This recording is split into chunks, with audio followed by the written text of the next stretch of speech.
गणपती बाप्पा मोरया. उठलो, फ्रेश वगैरे झालो. मग नंतर ना आपल्याला कपाळावर टिळा काहीच नव्हता, कसा तर चेहरा दिसत होता. मग आपण मंदिरला गेलो. मंदिरला गेल्यावर मंदिरात देवाचे दर्शन वगैरे घेतलो. एकसाथ सगळ्याच देवाचे दर्शन झाले. मग काही विशेष नाही. गणपती बाप्पा मोरया. जे आहे ते आहे गणपती बाप्पा मोरयामुळं. मग आपला कपाळावर टिळा मस्तपैकी. मग काय घेऊ का तुला? घेऊ का? ये, ये, ये. घेऊ का?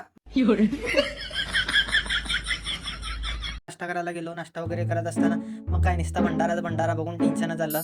मग त्यानंतर ना आपण नाश्ता केलो. उत्तप्पा होता. मग ओ बंदूक खरं खरं आहेत. त्याला आपलं जे व्हिजिट होतं, इंडस्ट्रियल व्हिजिट होतं. ते इंडस्ट्रियल शूट करण्यासाठी आपण एका ठिकाणी गेलतो. मग त्याचं आपण नाव रिव्हील करू शकत नाही. मग इंडस्ट्रियलमध्ये एंट्री घेतल्यानंतर ना मग तिथं आपल्याला जास्त शूट घेता आलं नाही.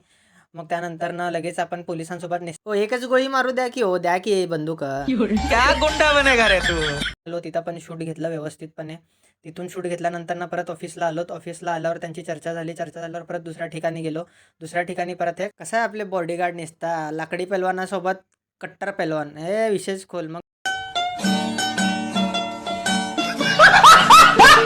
त्या ठिकाणी इंडस्ट्रियल व्हिजिटला आलो. मग त्यानंतरनं आतली साहेब लोकांची मीटिंग होती. ते झाल्यानंतर परत आउटसाईडला व्हिजिटला गेलो. व्हिजिटला गेल्यानंतर मग काम तर पूर्ण संपलं. आता डिनरचा प्लॅन चालू होता. डिनर करण्यासाठी निघालो ऑफिसला. मग डिनर केलो. डिनर करून मग किती काम करायचं असतं बस की आता 2 दिवस हेच चालू आहे. आता नीट घरी जायचं. जेवण तर झालेलं आहे. आता नीट जाऊन झोपायचं. फक्त बघूच नका. त्यासोबत लाईक पण करा, फॉलो पण करा आणि सबस्क्राईब पण करा आणि शेअर करा तुमच्या फ्रेंड सर्कलला. आपला मेन मुद्दा तर राहूनच गेलं. सावकार बोलते सबको बोलते.